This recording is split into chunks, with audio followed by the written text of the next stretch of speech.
Hi everybody, it's great to be here with you tonight in this space. I am a minister with Centers for Spiritual Living in Rogue Valley, and we are a teaching that blesses all paths to spirit and all inclusive New Thought teaching based on ancient wisdom. And the team we have, which is so wonderful, is I'm a co-spiritual director, Teresa is a practitioner, and Kathy is a board member.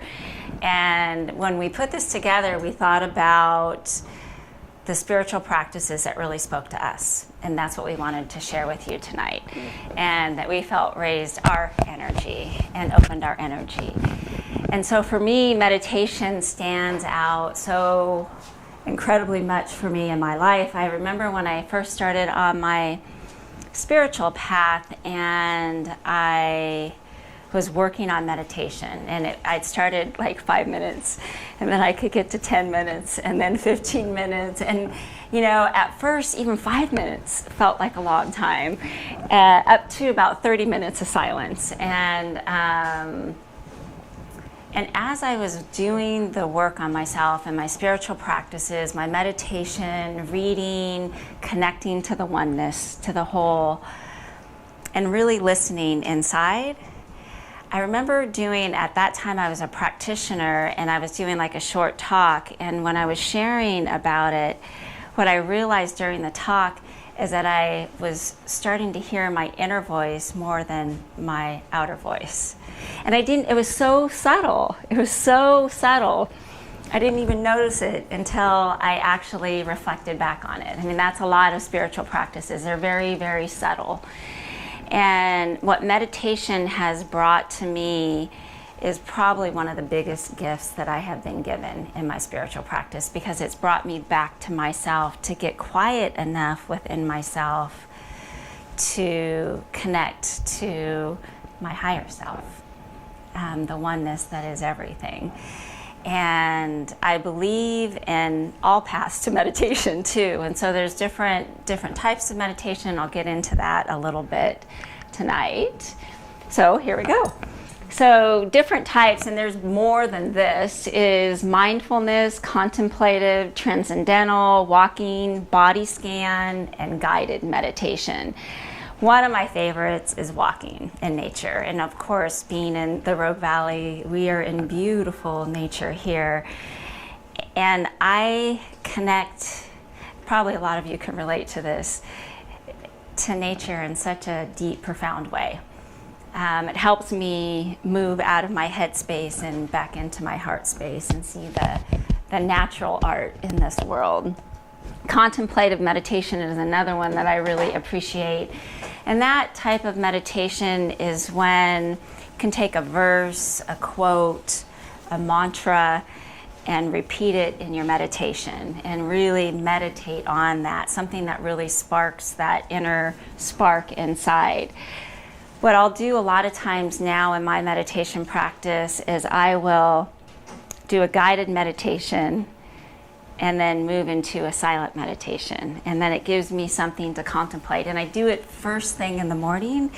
I have found that if I get going, it's harder to come back, to stay consistent every day. And so I do it right away. And that helps me start my day. And then I usually do another walking meditation in the afternoon, and that brings me back to myself again. Insight Timer is one of my favorite apps for meditation. Everything is on there, from dealing with trauma and inner child and mindfulness and connection and nature. There's courses, there's yoga. A lot of times the meditation courses are fun to listen to on my afternoon walk. And so I talk a lot about like my spiritual tool belt. And in my spiritual tool belt, one of the, I think, best tools that I have is meditation. Body scan is also a good one. It really brings us back to our bodies, and I like to check into that one as well. So meditation, and looking at this tonight a little bit, is kind of looking at it from a perspective of spiritual but also science.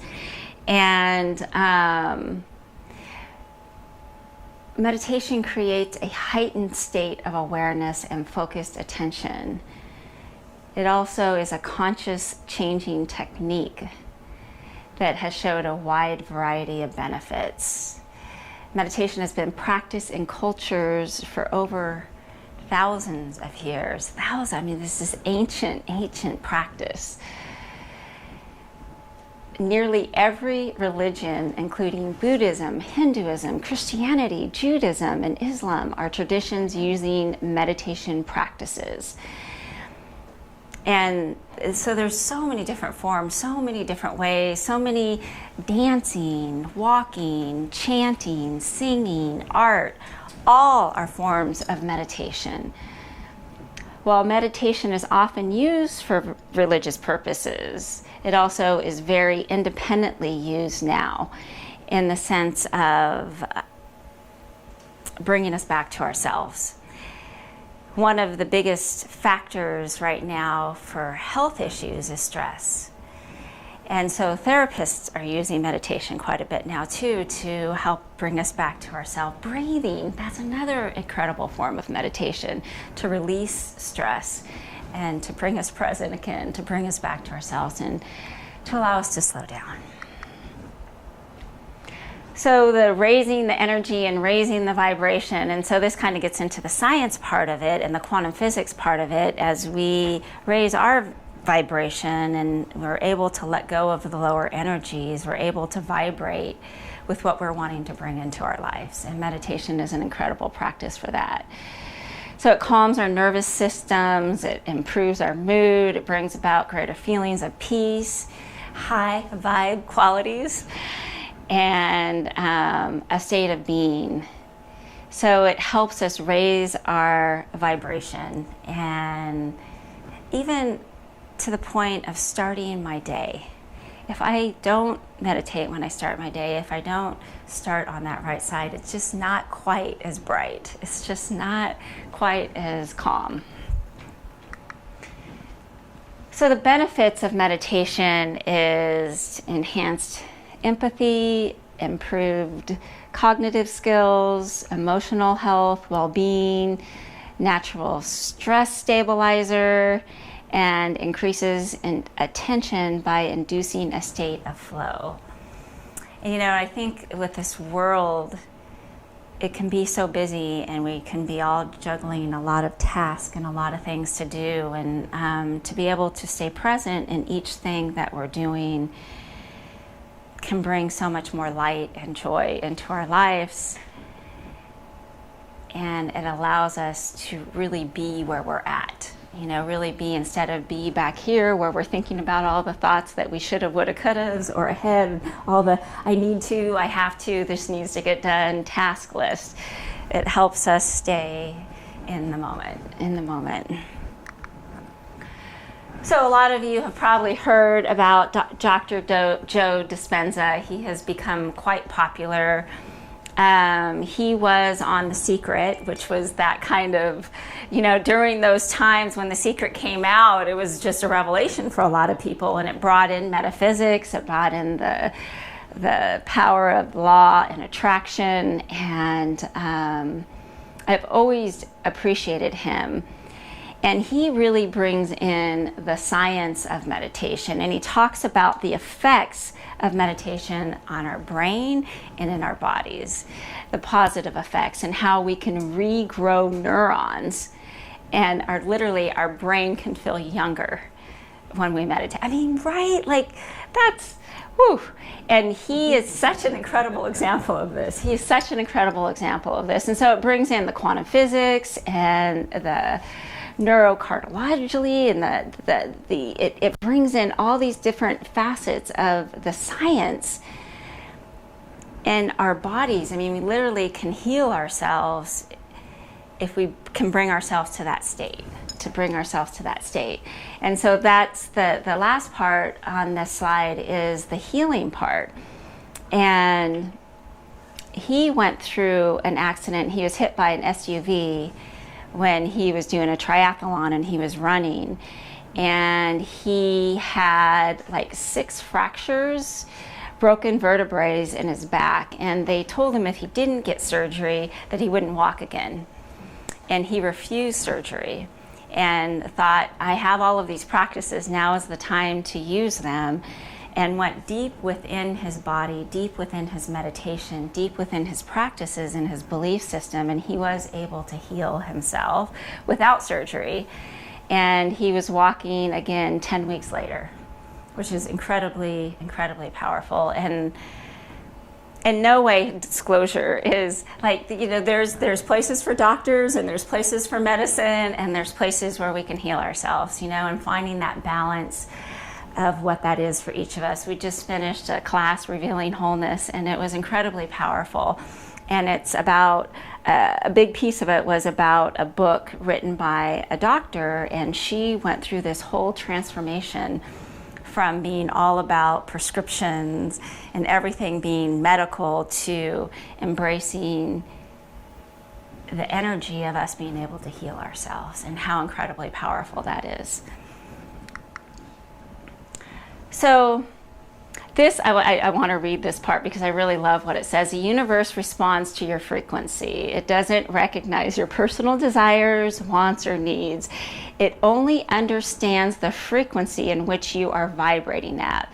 Lower energies, thoughts, fear, guilt, shame are going to attract similar. And higher vibration frequencies of love and joy and abundance are going to attract the same. And it's like tuning into a radio station, and meditation is the best practice to tune into. And so it's taking that time to tune into ourselves and to let go of those things that maybe aren't serving us, and bring us back to love, bring us back to love, bring us back to love. So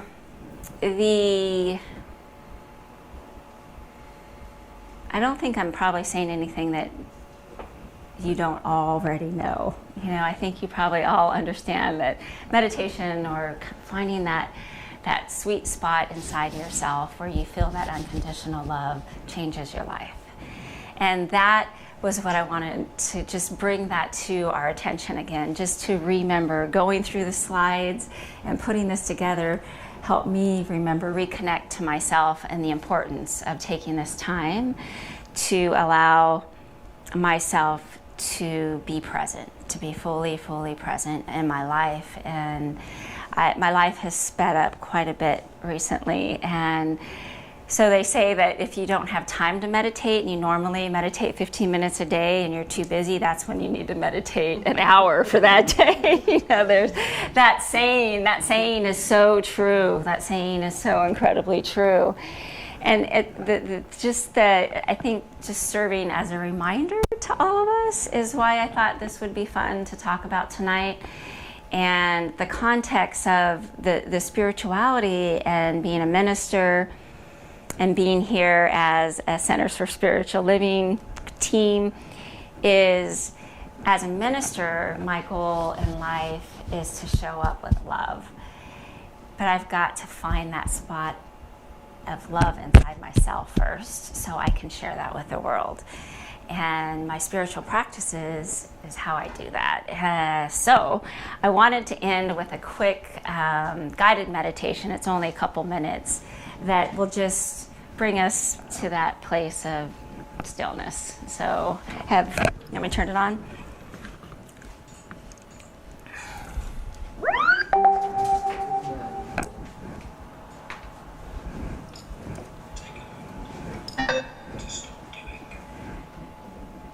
And to simply be.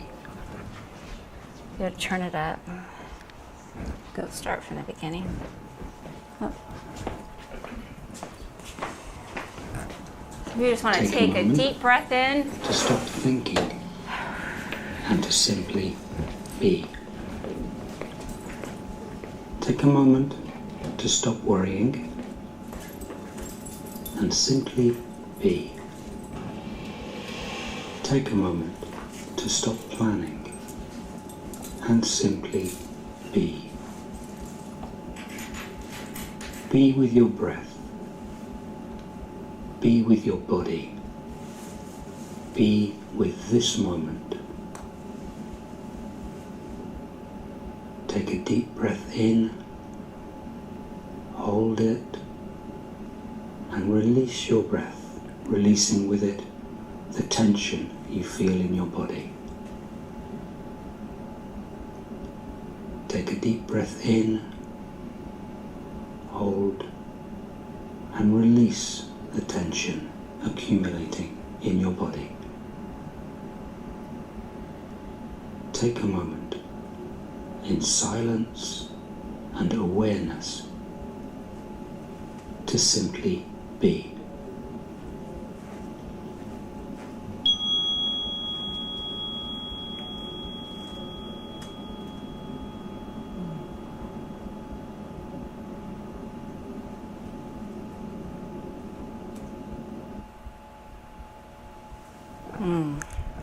So that was just a little sample of a meditation, but I don't know if you felt it, but I felt the energy shift in the room.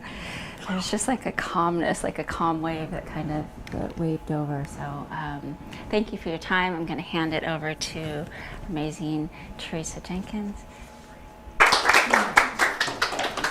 It's hard to say no to Reverend Michelle, just so you know. My name is Teresa. I've been living in Ashland with my wife since 2015. We love it here. And I'm going to talk about actually my spiritual practice. I'm going to talk about what I do. So it's going to involve science of mind, IFA, and martial arts. I'm a martial artist as well, and I'm a priest in IFA, which I will explain. This is my IFA name. As you name it, it means the wisdom has come to the house. I hope that afterwards you still agree with that. Go here. So in Science of Mind, it says on the front of the textbook, The Science of Mind, it is a philosophy of faith, a way of life. And it was founded by Ernest Holmes, and what he did is he went and studied Hinduism, Buddhism, Islam, Christianity, a number of things, and distilled it all down and said, you know, this is the thing that is common to all of those faiths. God is all there is.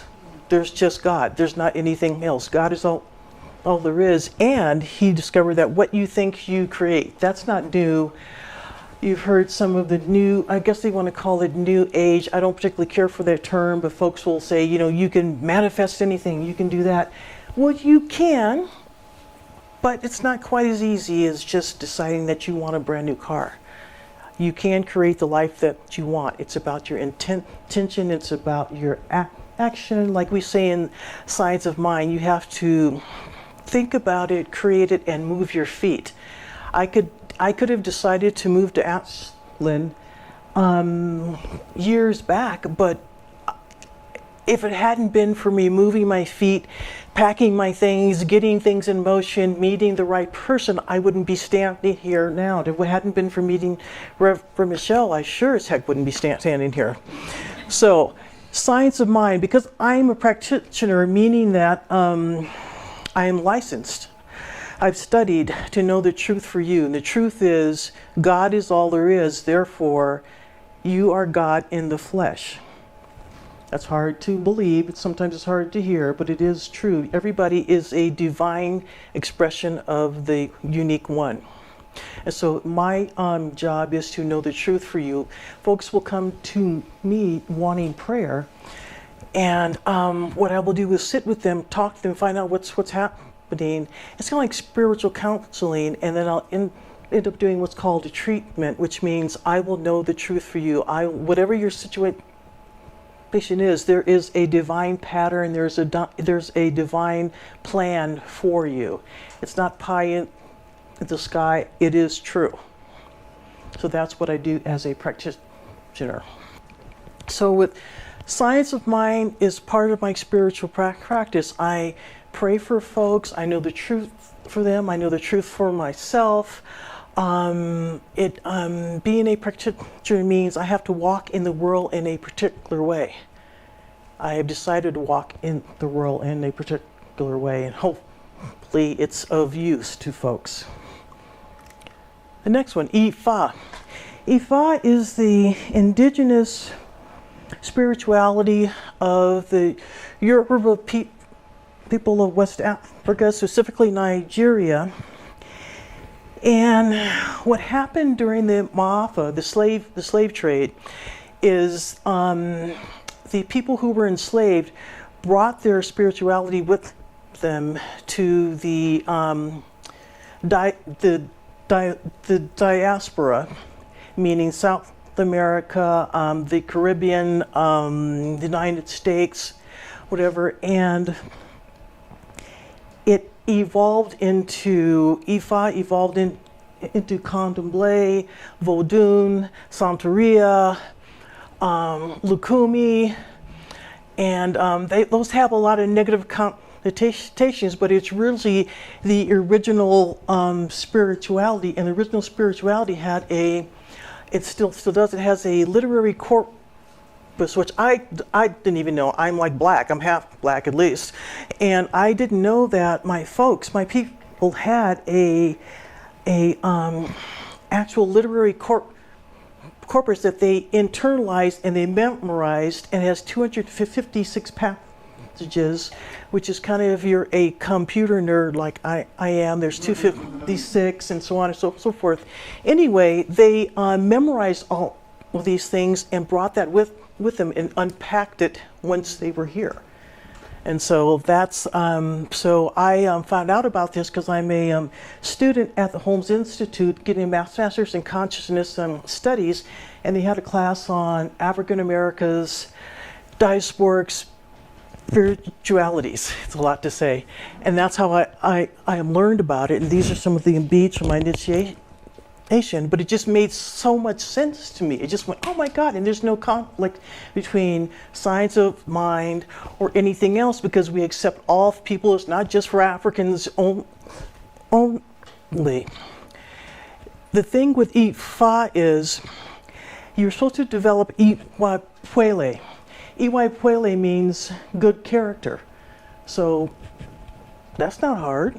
And the other thing is everything is consciousness, kind of like science of mind. God is in everything. God is in everything. God created everything. God is all there is. So there's no conflict for me between Ifa or science of mind. So that blends into my spiritual practices. Next one. Martial arts. Okay. Martial arts. I started to take martial arts because I got tired of watching my son out on the mat, and I just, parents, you like go and watch your kid, and kids kicking and stuff. You sit. I thought, well, I might as well get out there too. So I studied what's called Hapkido blend. Hapkido is a Korean martial art that involves a lot of kicks and joint locks. My teacher, because Farbors Jacques, because he was such a lover of Bruce Lee, and Bruce Lee's philosophy was to take the best parts of all the martial arts and utilize those. He taught us Hapkido, kickboxing, grappling, mixed martial arts, weapons. I could pick up a stick and beat you to death, but why? That's not what I want to do. That's not part of my spiritual practice.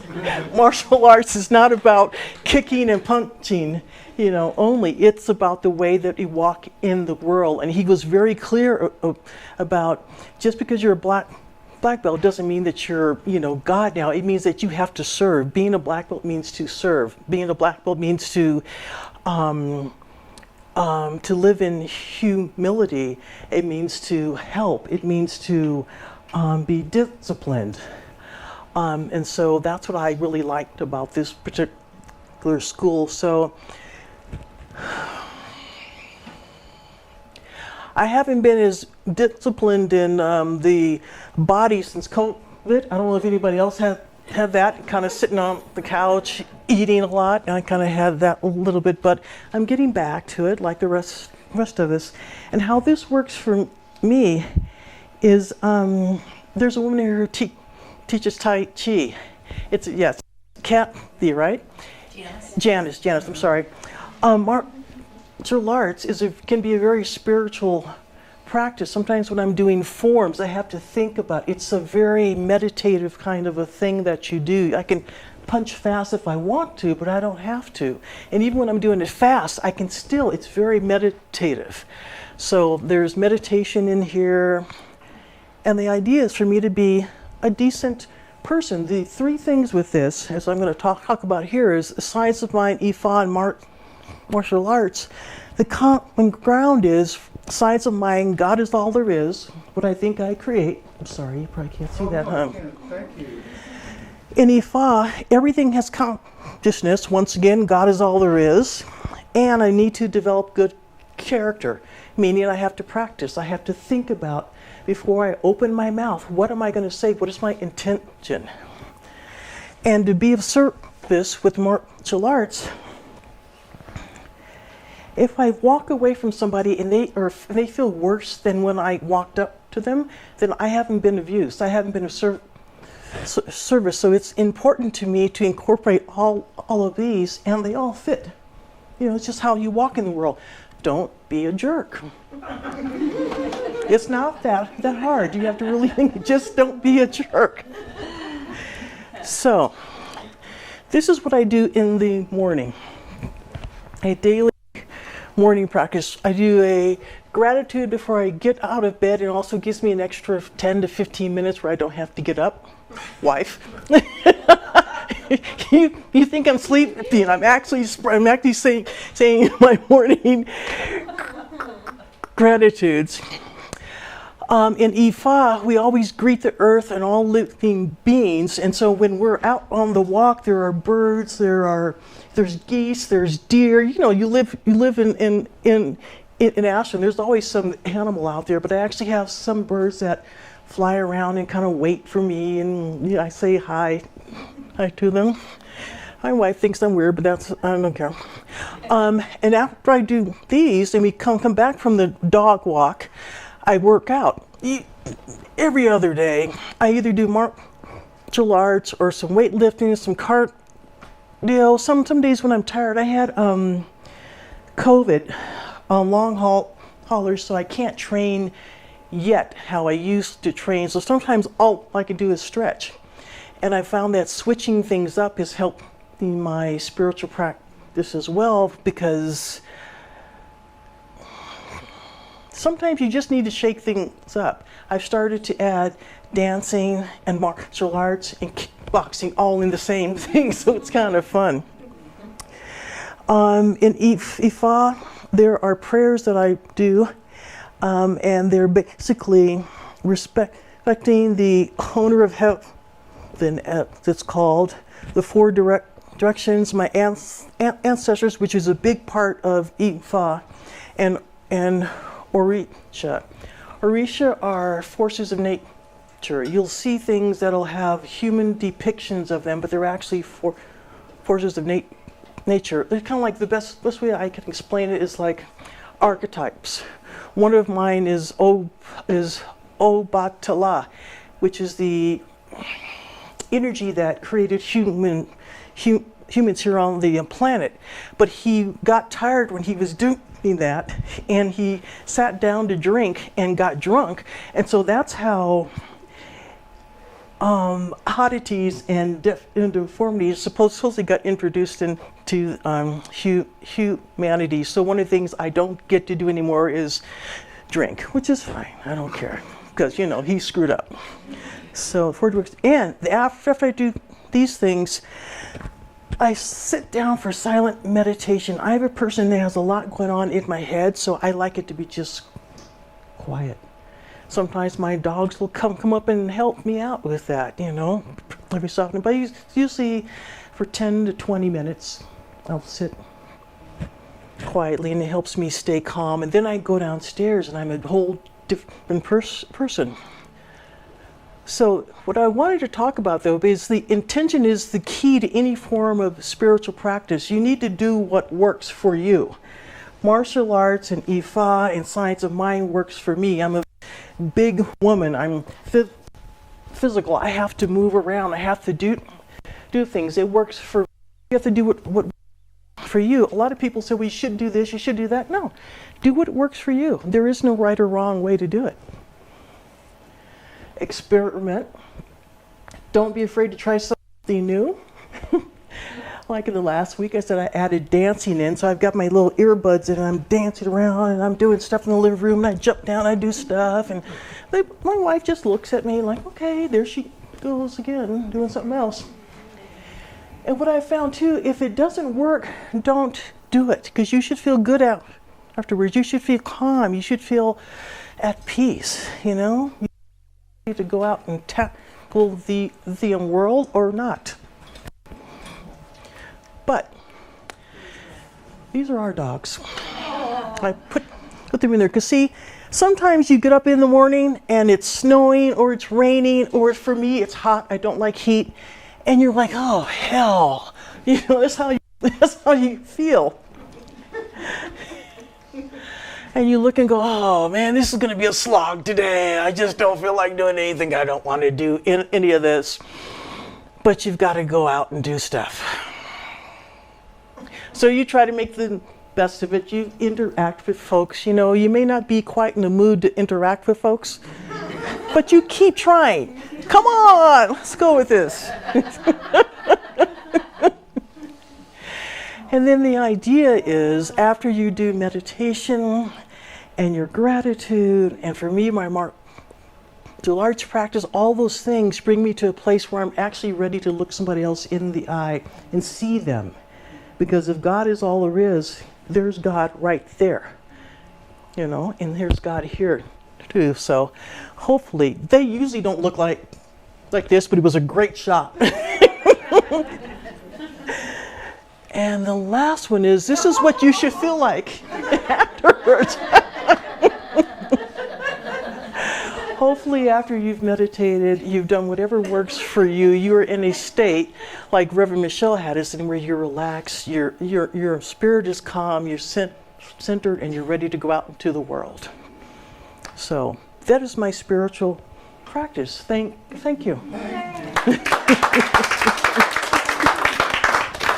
Well, I've been exploring tools in my tool belt for many years and collected a lot of them. Sometimes it really freaks me out how I manage to get triggered and forget about them for a little bit, but then I always remember eventually. The best tool that I've got was radical forgiveness. In 2006, I joined a group where we studied radical forgiveness. We did forgiveness for 6 months, manifestation for 6 months, forgiveness for 6 months, manifestation. We did this for 3 years. The miracles and the changes, nobody who entered that in the beginning was anywhere near the same person by the time we got to the end. And for me, I had a lot of trauma, like we all have, and my way to deal with it was to be really pissed off. I was angry, you know, and in control and all those things. And this tool helped me let go of all that. Not that I don't get those minutes where I forget. So what it requires, and the first time I heard this, it was just like unbelievable, hard to believe to me. A shift in perception, seen from the spiritual big picture. Whatever occurred was meant to occur for my growth, and my higher self called it forth. Therefore, nothing bad happened, so there is nothing to forgive. That's big, and it was a pill that it took me those 3 years plus some to swallow on the big things, you know, the big stuff, the unforgivable stuff, including the stuff that I wouldn't forgive myself. The biggest thing was forgiving myself of the things that I thought were unforgivable. But it happened. Willingness is the key. It's easy to do. It's therapy-free. It's virtually instantaneous. It's a simple step-by-step process. No belief is required. There's many people that came in to workshops. Colin Tipping, the one who put this together, is one of the people who trained me. And people would come in thinking it's total BS, and then be calling up the day after with a phone call from somebody that from their past that for some reason decided the first time in 10 years to give them a call. So be skeptical, believe nothing. You don't have to. If there's something in there that you say, I don't think so, just hold space for it that it's possible. So all you need to do is be willing, to be willing, to be willing, to be willing. Kind of like the mustard seed of faith. That's all you need. And you can drum that up. If you're here, you don't have, right? You wouldn't be here if you didn't. So traditional forgiveness, and some people say, oh, you can't go and forgive people. That's because it's traditional forgiveness. That's really hard, because the desire to forgive is stronger with our human nature than our desire is not stronger. It's not as strong as our need to condemn people. For some reason, we're taught, blame somebody, get rid of it. How we process something is find someone to put the blame on, other than ourselves or along with ourselves. Then there's extraordinary forgiveness, and if you do this, you get to go and be interviewed by Oprah, right? If your desire to forgive is equal to your need to condemn, and you can just totally let it go. In traditional forgiveness, you're still a victim, and they're still wrong. They're still bad, and you're better than them because you can forgive them, but there's something wrong with them, and that's just not true.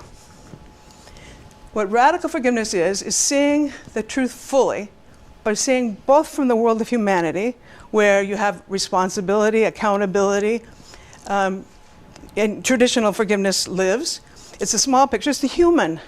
And we're all humans. We're here to be humans. We're not here to be something else, maybe at the end, the goal, but we're here for a human experience and all the stuff that goes with it.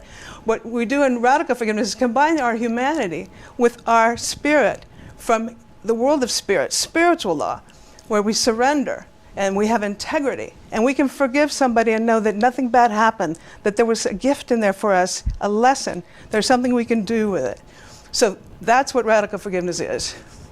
Now, when we talked about that it's energy, this brings energy. This brings a lot of energy. Colin I didn't have the slide for that, but a slide where you hold all your stories from the past and your resentments and stuff on one side. All your energy is being held there. And then all your stuff for the future. Oh, yeah, this thing's going to happen, that thing's going to happen. It's all what happened in the past, right? And that's where all your energy goes. So as you release this stuff, you get the energy back here. You get to be at peace. And here's an example. First wound. There's this kid, and of course, he thinks it's all his fault. We've all been kids. We know we blame ourselves for everything. The whole world revolves around us, and if something bad happens, we should have done something different. So he has this wound that he's going to be abandoned. His mother moved out of the house. He never saw his mother again. If he was lovable, she would have stayed. So obviously, and we'll wind this whole story. What happened was the parents got divorced. But to this child, he was not lovable. Women mistreat him. No one's ever there for me. I am just nothing. But in truth, what really happened? The parents got a divorce. And we all know it probably had nothing to do with him, right? But he's got this wound. And in order to heal it, a little bit later, the universe is going to send him a healing angel. His girlfriend is going to just walk out on him, just like that. Leave him heartbroken again, unlovable again, feeling abandoned. And here's the emotional issues that go with that. And he doesn't heal. So then he has to go get married, and his wife is, of course, going to divorce him. What choice does she have? She's his healing angel. More pain, more suffering. He still doesn't heal. So then his business partner, of course, takes all the money and disappears to an island somewhere far, far away. More emotional trauma. Then someone didn't show up for lunch. Boom! Whenever you have an emotional reaction to something that's not equal to the significance of the event, that's a sign that there's something in you that needs to be healed. Not that you got to blame them, not that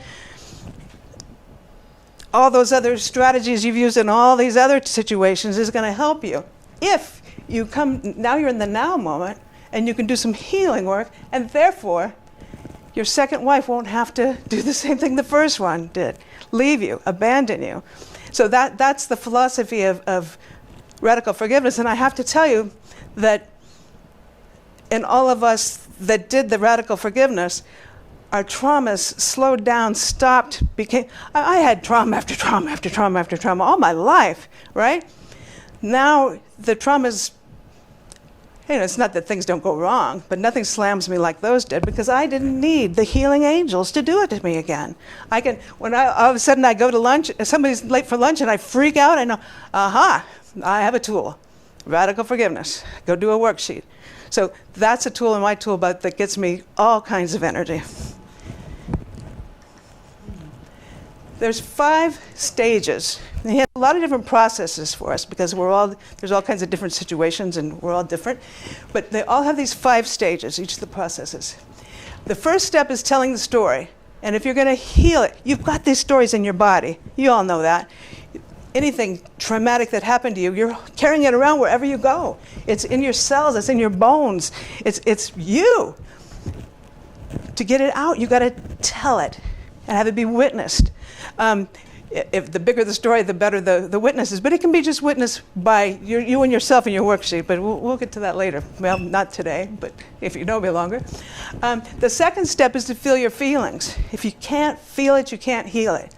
And me, I was raised that there were 2 feelings you could have: happy and pissed off. And nothing else was appropriate. Everything else made me weak and vulnerable and just wasn't valued. So I got really good about being pissed off, but up until this last decade, I didn't have any other feelings other than that, right? Pissed off or at peace, pissed off or at peace. So now I've been doing Brene Brown. Oh my God, I have so many more emotions.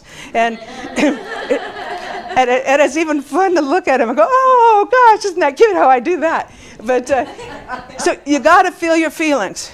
And both in telling the story and feeling the feelings, it's really important that you don't sugarcoat it, you don't do spiritual bypass, you don't say, oh, it's okay what they did because, their father did that to them or anything like that. No. In fact, in the process, you curse people out and you yell at them and you blame them completely. You've got to get that all out of you before you can come to step 3. In step 3, you collapse the story. The dude whose parents got a divorce when he was young, if he was doing the process, there's this part to say what happened, what really happened. And in a nutshell, no interpretation or anything, what happened? His parents got a divorce, right? It's not his parents got his divorce because he didn't love and whatever, all those other story things. His parents got a divorce. And then he has to look up what he made up about it.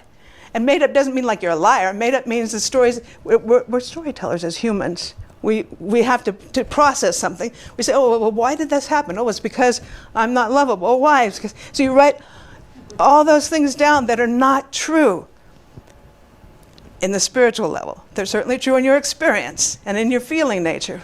But you can separate those out and let them go. Let them go. Isn't that sweet? Then you can reframe the story. So you can say, the gift I got from the abandonment, is to find out that really I'm very lovable and that I have the power to change my life and that I'm not a helpless victim of everything that bounces around in the world. I am God. I am God on earth. And so are they. And let all that go. That's finding the gift. Then the 5th step is actually involved in each of the steps. It's integration. So that is breath work. What else? Walking, physical work. You can do all kinds of things to integrate it. The main thing that they do is worksheets. And when you do the worksheets, you write it out. You write all this stuff out, and you tell it to somebody. Now, if you don't have somebody there, you're not condemned to not doing the worksheet. You tell it to yourself. If you're in a busy place where people look at you funny, if you were like telling it to yourself, you sub-vocalize. Somehow you've got to get it out of you. So those are different ways that we integrate it. It's weird to do this without asking questions. Okay, so now the experience of the 13 steps. Eric, hand me my folder, please. So what I'm going to give you is just a quick trip through the 13 steps that we can do here in our 30 minutes and without tools or anything like that. And the first thing what I want you to do right now is to think of something, bring to your mind something that you would like to let go of, something that you would like to release your angst from. And when you have something in your mind that you want to heal, close your eyes. Both of them, Eric.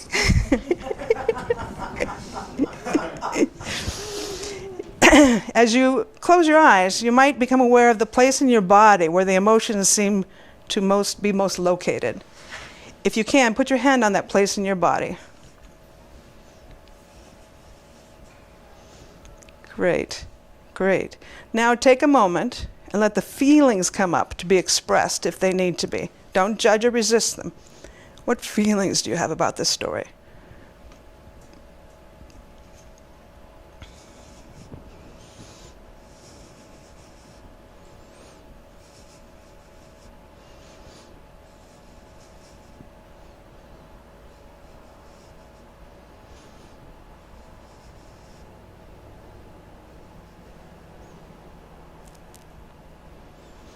Now, even if you don't understand how or why, are you willing to be open to the possibility that the situation may be purposeful, that your higher self has created the situation for your spiritual growth? Say yes if you're ready. Louder, please. Yes. Yeah. Do you realize that your upset is a direct reflection of something that needs to be healed, and that even if you cannot see it yet, the healing message is contained in the situation? Just nod your head when you're ready. Next, are you then willing to release your need to judge the situation as right, wrong, good, or bad? Even if you cannot explain how or why, can you simply allow the situation to be perfect, just the way it is? Nod your head if you can.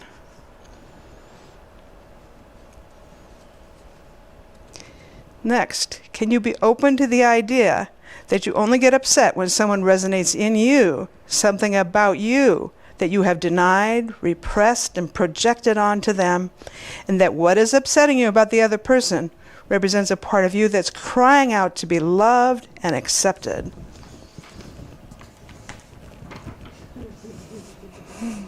Not easy.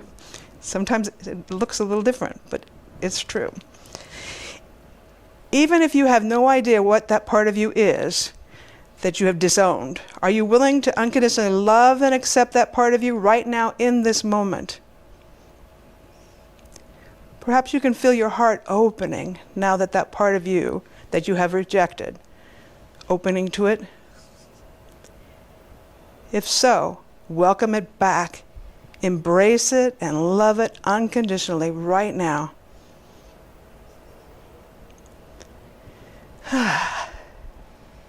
Are you willing to be open to the idea that you attracted this person or situation into your life, that subconsciously you are both receiving exactly what you have both needed, enabling each of you to let go of your addiction to being a victim so that you can now reconnect with your true nature and access the power within you? Do you recognize that in forgiving them, you have forgiven yourself? Let me know when the feelings you had at the beginning have begun to subside. Nod your head yes to confirm that this has happened, and that you're now beginning to feel the divine love behind the apparent situation.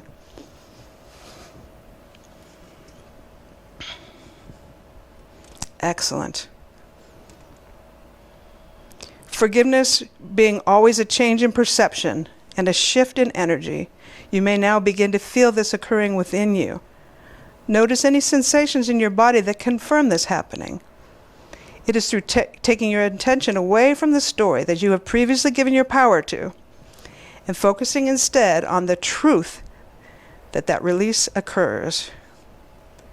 Nod your head yes as you feel this happening, and as you connect to the truth of who you are, God on this earth.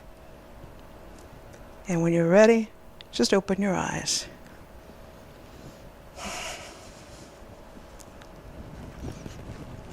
Cool, we have a little bit of time.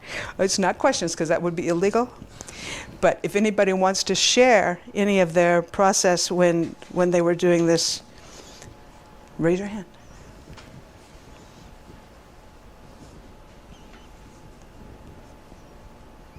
And if you don't, I forgive you. There is nothing to forgive. Yes. Well, I'm going to be real transparent and admit that I was like nodding off and going. I wasn't tracking very well the process. But the timing is so amazing because I've been carrying this story for 4 years that my kids abandoned me. And I've been punishing myself with that. And so it's perfect because I'm finally ready to I've been saying for months, I need to stop telling that story. And so, yeah, I'm gonna come back to this and do it in earnest. And I'll tell you in the next slides where you can go to get help with that. Nice. Yeah, because you can't do it all by yourself. We're humans. Okay. Anybody else want to share anything about their process? I guess for me, I'm seeing a distinction between I wish they would stop and I don't forgive them. So I still wish they would stop. I don't think that's likely to change. Yeah, well, forgiveness has nothing to do with boundaries. Oh, okay. Yeah, you've got to set your boundaries. That's the world of humanity. It's not about letting people continue to do the thing that they were doing. Well, I don't know if there's anything wrong with the thing they were doing. I just wish they'd stop. What this is about is releasing its power over you, Yeah, yeah. and letting that go. Thank you for sharing. I love your beard. I won't go over there and go, but it would be fun. Okay, any other comments? Yeah, when I was doing the exercise, I was feeling this anger against, some people from my past, or these grudges. And, I had this inside that I was not really angry at them. I was angry at myself, because I wasn't paying attention to my inner voice. In situations in which I was saying yes to people, and deep inside me it was a no, and that makes me really angry. That I was blocking that, because I was not paying attention to my inner voice. I was shutting down that, and it was screaming, with this anger. And I was directing this anger at other people. So I was very, very angry. Thank you so much for bringing that up. Colin says that he's passed now, but what he used to say, and I'm probably sure he's saying that now too, is that all forgiveness is self-forgiveness. All of it. So we are projecting out our anger onto someone else out there, but that's trying to avoid, we're still feeling the pain of our own self-blame. Thank you. So for years, he wouldn't do any workshops or anything on self-forgiveness. People kept hounding him. And so he wrote a book on self-forgiveness. So if you want to do self-forgiveness too, there's a book on that, and there's worksheets on that and all that. But yeah, thank you. I have a question, because my situation doesn't deal with people that I have to forgive. It's a situation I have to forgive. When I was a child, I was very sick and I was in the hospital. And so I have like abandonment, being hospital issues where I was left alone and I was very sick, and so I had this thing of anxiety about being alone. So there's no one to forgive. I'm trying to forgive the situation. Does that make sense? Yeah, so what you do is you name it. You name the situation. Aloneness or hospitals or whatever. That's all we're doing when we project anyway. It's not real. It's still always the pain that's inside that we've just put someplace else. So you can call it whatever feels right to you. Yeah. I was trying to forgive the fact, or just looking at the fact that I was sick in the hospital for a reason. Trying to understand that reason. I don't have to go into this abandonment. No, but you can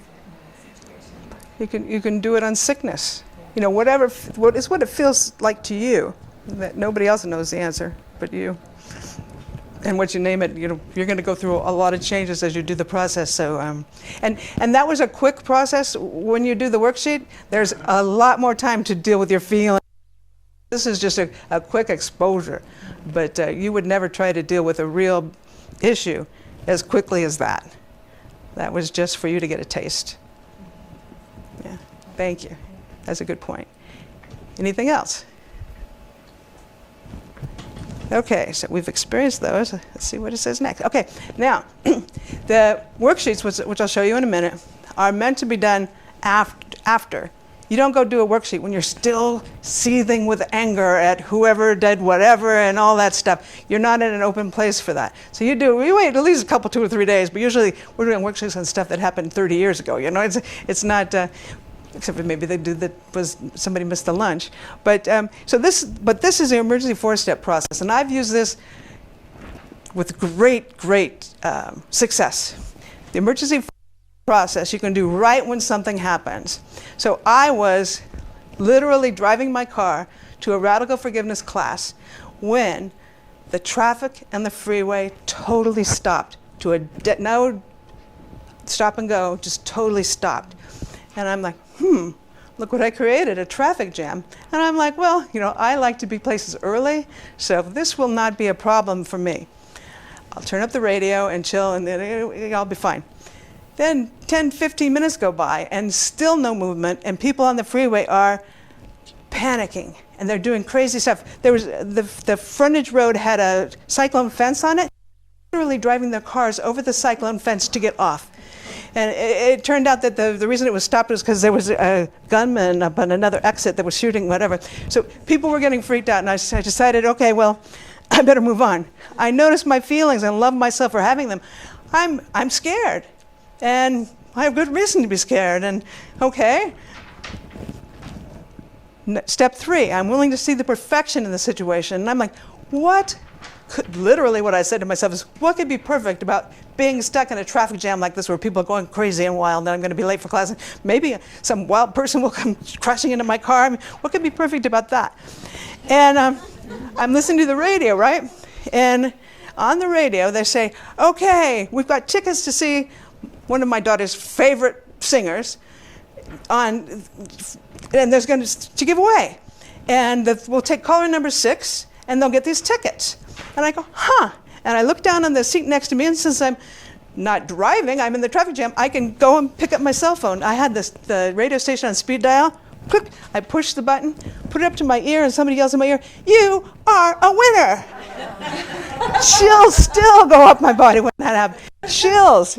If I had been freaking out, I wouldn't have probably noticed the radio.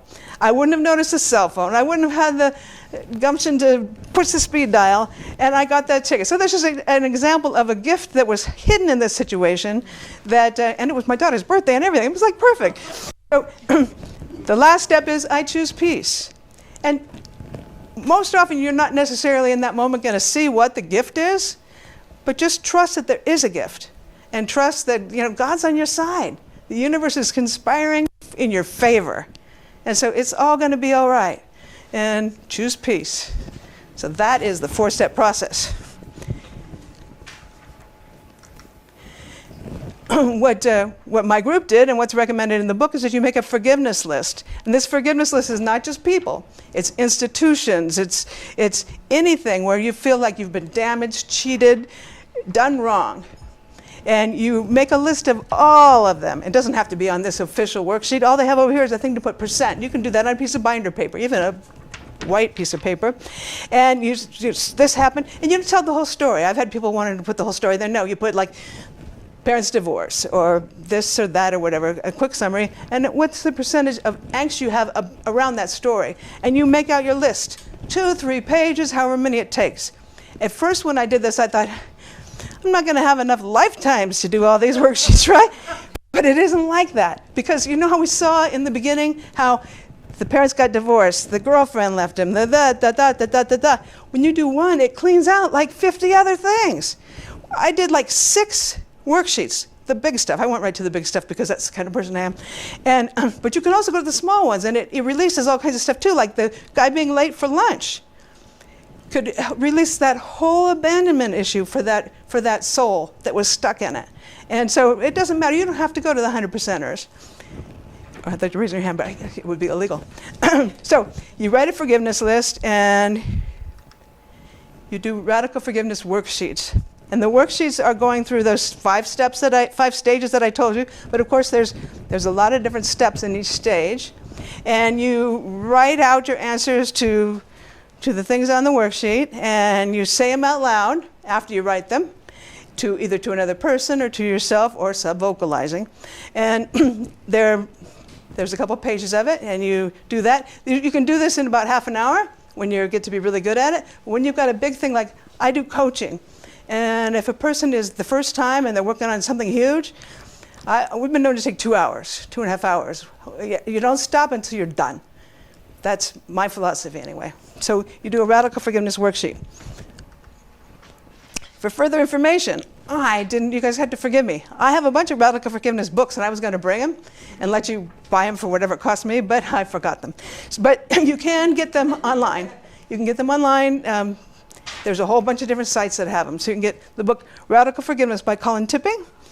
And also, you can come to check out CSL. On June 4th and 5th, I'm going to be doing a Radical Forgiveness weekend. This is the first one. This is the first time I've talked since COVID. This is going to be the first time I did a weekend since COVID. We're going to do a whole day of Radical Forgiveness on Saturday. And then on Sunday, we're going to do this ceremony that is just amazing. A community ceremony where we do community forgiveness, and that's all good. If you go to radicalforgiveness.org, you can sign up to get free worksheets. So you can get those worksheets. You don't have to buy anything to get those worksheets. You can download them for free. The website has just been redone. Colin passed, and he gave all his materials to a fellow in South America. No, he's in where he's some other place far away. And he had all kinds of trouble because everything was in Colin's name. And so he's had to redo the website, and it's finally up. So it doesn't have everything on there. And if you try to call me from that website, my phone number's wrong. So don't.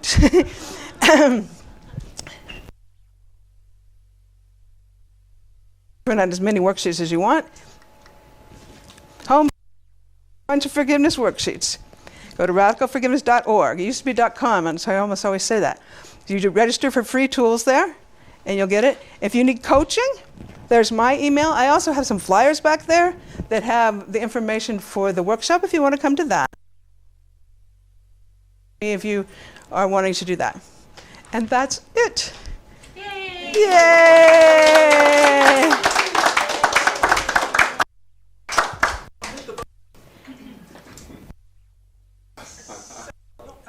If anyone has any questions for Michelle, Kathy, Teresa, go for it. Just let us know who your question is for. I didn't lose it. Good job. And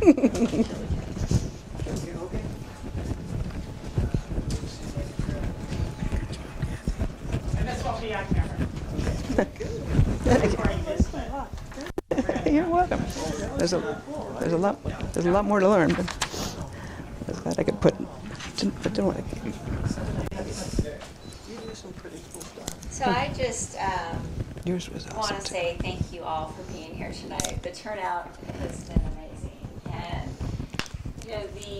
being able to be here with Teresa and Kathy, what an honor it's been to present with both of you too. Being a part of the Centers for Spiritual Living community is a part of this. I mean, it's just about the oneness and connecting to that oneness.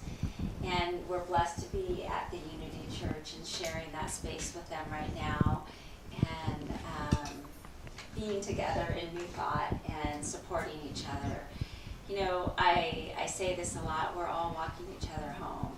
We're all going through stuff. We're living in a pretty wild world right now, and maybe on the other side of the pandemic, and we've got a war going on in Ukraine, and we have social unrest, and yet there is this waking up of so many souls right now.